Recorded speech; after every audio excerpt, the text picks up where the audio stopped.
Howdy, moles. Today I am talking about the struggles of trying to master Ratchet and Clank games on retro achievements. And it's not that it's like particularly hard, it's just really tedious. But I'm going to show you what I'm doing on Up Your Arsenal right now. It's not anything particularly tedious. I got to finish the story here real quick. I'm going to be skipping the story so you don't have to worry about spoilers. But I'm just going to be talking while I play a bit. This is not going to be as organized as my videos usually are. So the way it works is like there are usually between 130 and 200 achievements for a Ratchet and Clank game on Retro Achievements. If you don't know what Retro Achievements is, it's just a site that you create a login. It has a bunch of community-made achievements, and they're for old games, like, you know, games that didn't have achievement systems on them. You know, things before the PS3 and Xbox 360. So, you use it with your emulator, and it detects certain points in the game on certain versions of the game, and when you achieve the thing that's an achievement, it tells Retro Achievements, and Retro Achievements gives you the achievement. They're all made by the community, so I greatly appreciate the community putting in the work to make these achievements, but my issues with getting achievements in Ratchet and Clank games isn't really with what they're doing so much as with just how these games work, especially the older ones. It's not hard to get all the achievements. It's tedious, boring, work. So the first half of the achievements are really easy to get. It's usually stuff related to the story, like, you know, beat certain bosses, do certain things, just finishing the story, moving on with the game, and then going on. Also, by the way, this is being played with widescreen hacks. The HUD doesn't increase in size, but the gameplay looks, you know, the same. So it's gonna look a little funny. I don't usually play with widescreen hacks on, but it's been working alright with Ratchet and Clank. So the first playthrough is mostly focused on story stuff, and then there's an achievement where you're supposed to die less than 50 times. And this is on Going Commando and on Up Your Arsenal, but I don't think it's on Deadlock. Deadlock is a breeze, but even with Deadlock being a breeze, it was still 38 hours, I believe, to 100%. Which isn't that much. There are obviously RPGs that are much bigger and longer than that. But once I finish this stage, I can more show you what I'm talking about.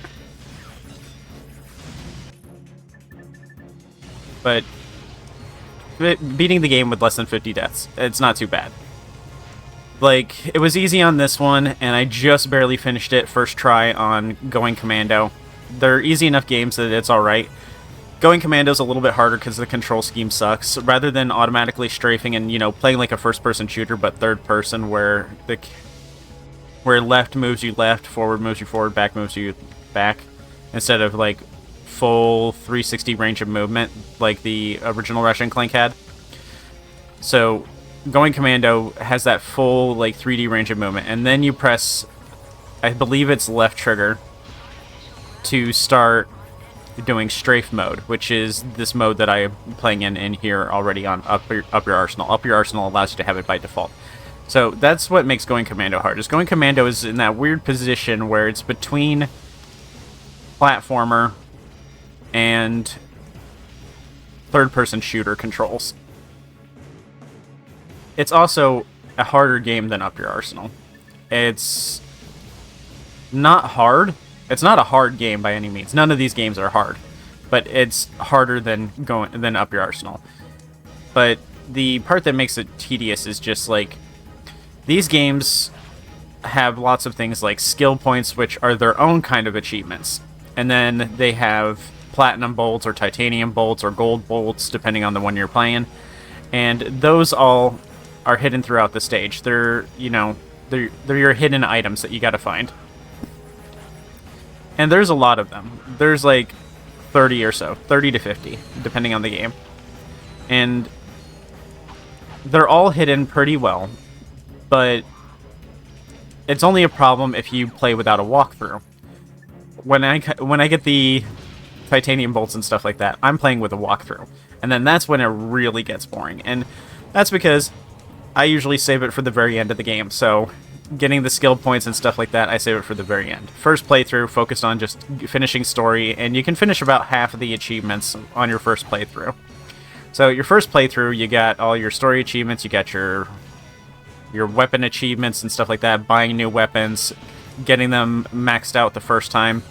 And then on the second playthrough, you can get another, like, 25% of achievements, because you're going to be maxing them out fully through play, buying the New Game Plus versions of them, and, you know, just stuff like that. So, general play, your first two playthroughs, you can get the majority. And then it comes down to the last bit of the achievements. And the last bit of the achievements usually aren't that creative, because I get why they don't do a bunch of creative achievements. And that's because the people who are making these achievement sets are already bogged down with Ratchet and Clank, because there's so many achievements in here that you have to do by just default. You've got your achievements for finishing the story, you got one achievement for buying each gun, you got one achievement for getting each gun to level 5, you got one achievement for buying each upgraded version of a gun, and then you got another achievement for maxing that one out at level 8. So, there's already just a ton of achievements in that. Like, let me open up the weapons menu. So there's 20 weapons in this game. Yeah, 20 weapons. So that's 20 achievements for buying the weapon the first time. 20 achievements for getting them maxed out the first time. That's 40. And then another 20 achievements for buying the upgraded versions of them, and then another 20 for maxing them out. So that's just 80 achievements right there. So the vast majority of achievements you're going to get by just your first and second playthrough, because as long as you're playing through, you're probably going to be using your stuff that isn't upgraded so that you're getting progress on stuff. And then you got a bunch of achievements related to skill points. Let's open up the skill points menu. This is a project I'm working on in the background, by the way. I'm not planning to make a video out of this. I'm just sharing the struggle with it. It's not struggle as in tough. It's struggle as in struggling to stay awake. So then there's 30 skill points, and there's an achievement for each skill point. So that's 110 achievements then.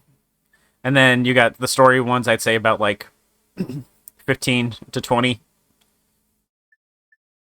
And then you've got all of the bolts that you got to get to. So all the bolts is going to be like 30-ish as well. And the bolts are the annoying part, and the skill points are the annoying part, because they each require you to play a very specific way. So they don't have room for creating their own creative achievements, which I really like when the community makes their own unique achievements, because Ratchet and Clank already has so many. And that's why Ratchet and Clank Up Your Arsenal also has a subset of achievements, which is an additional group of achievements separate from these achievements that are more creative. And I'm glad they did that, but I'm probably not going to touch them.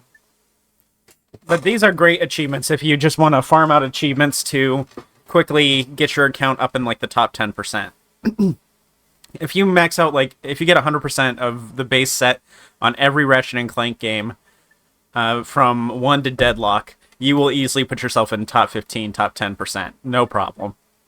It's not going to be a fun time. The first 2 playthroughs, fine. But I played through this game like 3-4 times already.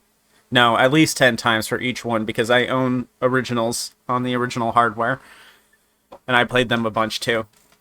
But mastering Deadlock was enough for me to go, okay, I'm never doing this again. And Deadlock's easy, because Deadlock only has the skill points. Deadlock doesn't have titanium bolts for you to collect, which, oh my god, I'm so happy that it doesn't. So, like, if we go here, we got 2,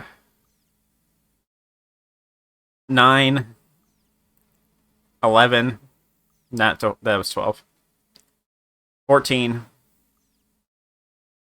19, 21, 22, 23, 25, 28, 30, 33, 34, 36, 37, 38. I'm not at the end of the game, though. So there's like 50 titanium bolts here. And then you've got achievements like just buying everything, basically. And it's not hard, it's just very time consuming. Ratchet and Clank is a game that's over in like 11 hours, but mastering it brings it up to 50 hours. And it's like, it's a fun game, but I don't think it's 50 hours worth of fun. Like, I'm not going to look back on this set positively. I think it actually, just trying to 100% some of these games actually just makes me not want to play them ever again. So it's good that I'm mastering them, I guess, because it completely removes my urge to ever want to play them again. A last hurrah. For real, a last hurrah. So it's been fun playing them. It's just also not fun when it comes down to the final achievement hunts, because I don't do the skill points as I go. When I probably should. I think if you did the skill points and the bolts as you went planet to planet, you might have a better time, and then it would also like prepare you a little bit better for the later game, because you'd have, you know, more experience from fighting enemies more frequently. I don't think the Infecto Bomb's going to do much to this guy. Well, he is fighting. Okay, there we go. Level up. What was I saying?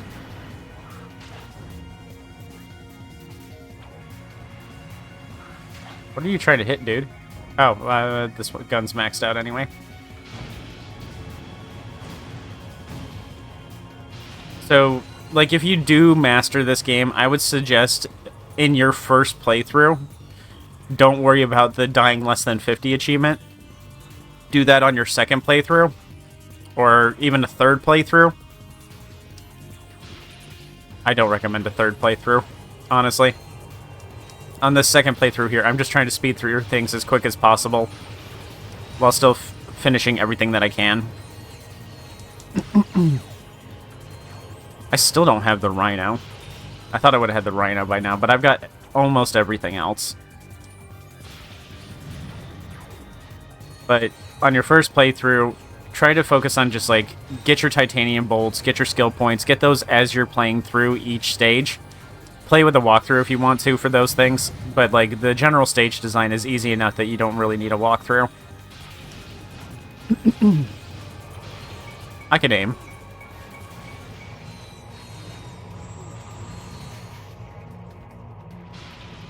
And when you get those through your first playthrough,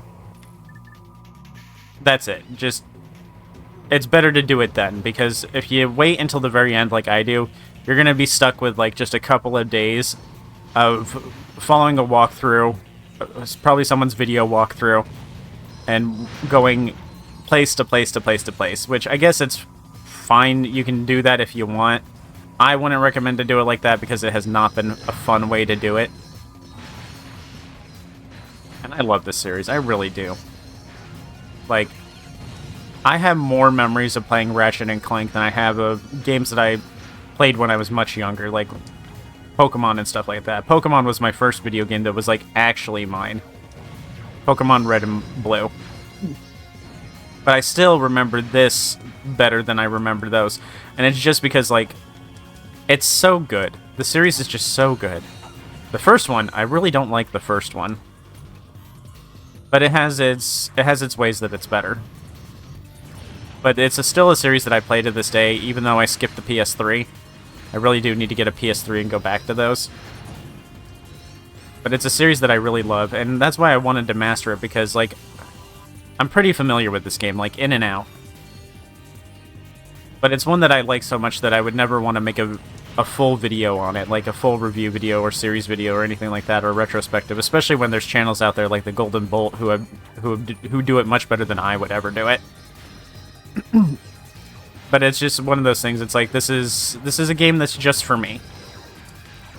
And it's important to have those games that are just for you. If you're a streamer or a YouTuber or whatever, like,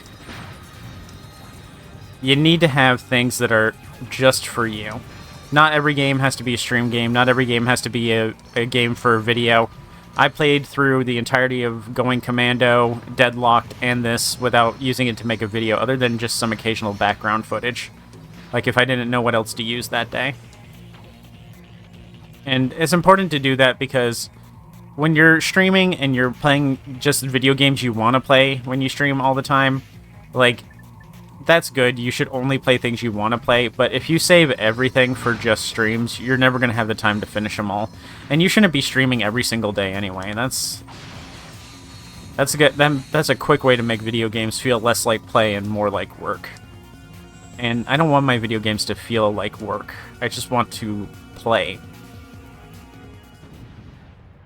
I play them to have fun. So that's why I have a few games that are a few game series and games in general that I play and I go, okay, if I start playing this now, I have to promise to myself that I'm not going to stream it and I'm not going to use it for making it a video. And usually that's RPGs. You want to explode already? Jeez.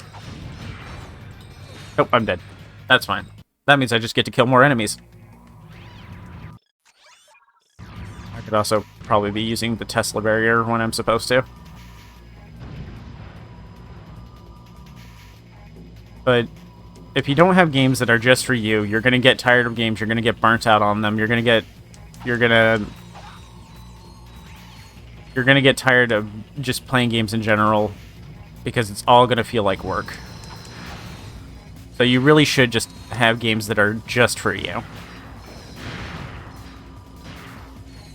And the only reason I'm really making this into a video is because I knew I wasn't going to script it. I knew I wasn't going to do a ton of editing. I'm just going to upload this as is. I'm actually not even going to edit this unless it took me too long to say the opening part, in which case I don't want people to know I have a millennial pause.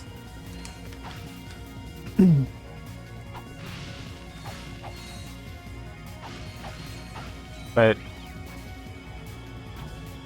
yeah, just that's one of the biggest advice that I heard when I was just starting out in streaming and stuff like that is like games that are good. There's games that are good for streams and there's games that aren't good for streams. And that doesn't often matter as much as whether you want to, you want it for just yourself. And this is my secret little cake. This is my secret little treat to myself that is just for me. Even if it can be tedious, annoying, boring, or anything like that at times, especially when it comes to titanium bolt hunting or skill point hunting, it's something that is just for me. Because I definitely couldn't stream this either, because the skill point hunt, it would end up being a video or a stream where every 5 minutes I stop and I look up a walkthrough video. So every 5 minutes you'd hear someone else's video playing in the background where I look up where the titanium bolts are. Or how to get the skill points, because I do those both at the same time. Those are always at the very end. And then there's other annoying things that you have to worry about with this one is like, you have to worry about going to the Insomniac Museum, which involves playing the game at a certain time, which means I have to figure out how the internal clock works on emulators. I have no idea how the internal clock works on PCSX. And then there's also like the performance thing. I didn't even talk about the performance. Ratchet and Clank games on PCSX run like garbage. Like, maybe I didn't notice it as a kid because I was a kid, but there's a lot of frame rate dips. And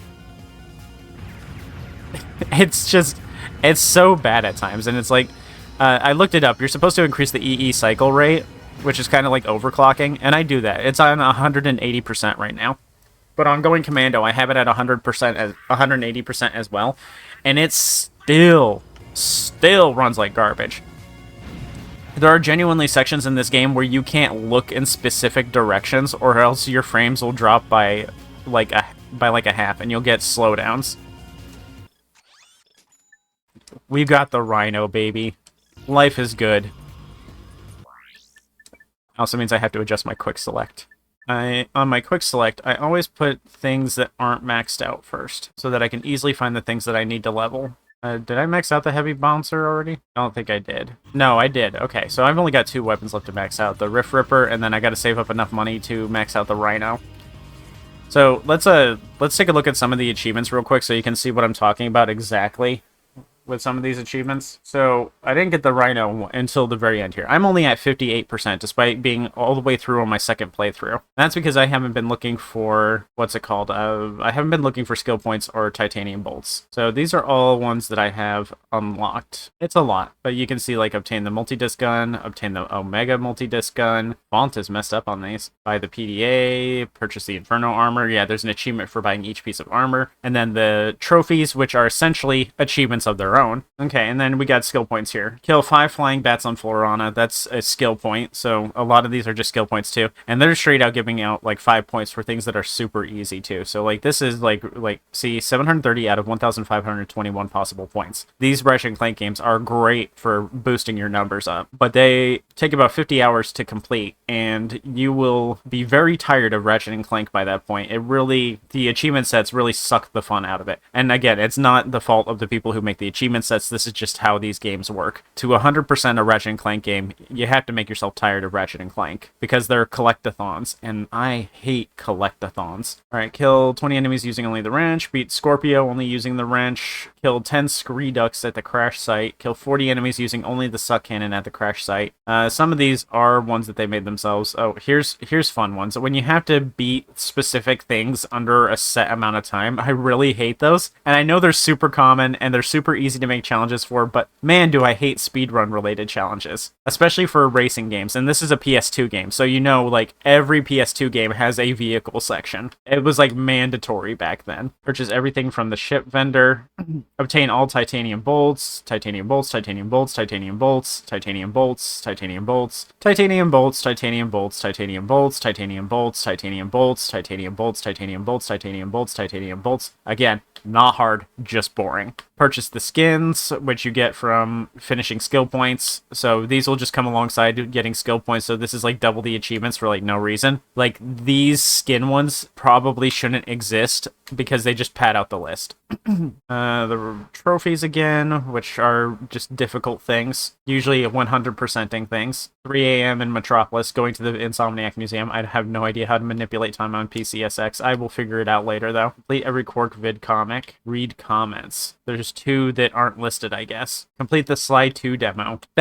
I don't like that. I don't want to play Sly Cooper again. I don't want to play Sly Cooper again. Ugh, I'm actually kind of annoyed now that I found that out. And then here, Legendary Lombax. Basically, attain every achievement in one playthrough. Yeah, obtain every trophy, skin, ship upgrade, and all non-mission related gadgets and items. Play all vid comics in one playthrough. Ridiculous. But yeah, none of these are hard. They're just time wasters. So like if you want like easy points, like you could do this. Like this will get you up and through the ranks pretty quickly. But you're not going to have a good opinion of Ratchet and Clank at the end. You're going to be like, wow, there is just a lot of fluff in these games, which makes sense because you're just a fluffy little guy. All right, that was my complaint video. That's my whole video complaining. I guess to finish it off, we're gonna go kill Scorpio with just my wrench, and it says just my wrench, which means I don't get to use my shield. I don't get to use the Tesla barrier because the Tesla barrier is going to do damage. There it is, Scorpio. So the trick to this is going to be using the throw, if I can get close enough.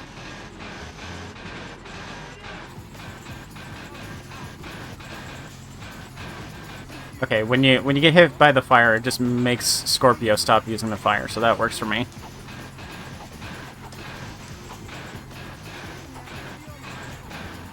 Almost got it. There we go. That wasn't too bad. There you go. That's that's the achievement unlocking process. It's like 24 hours of just playing through the game normally twice, and then an additional 20 hours of just like going and getting all the skill points and stuff like that, and replaying through a lot of stuff, trying to beat it with the best times that you can. So thanks for watching. I got a lot of Ratchet to play. Bye.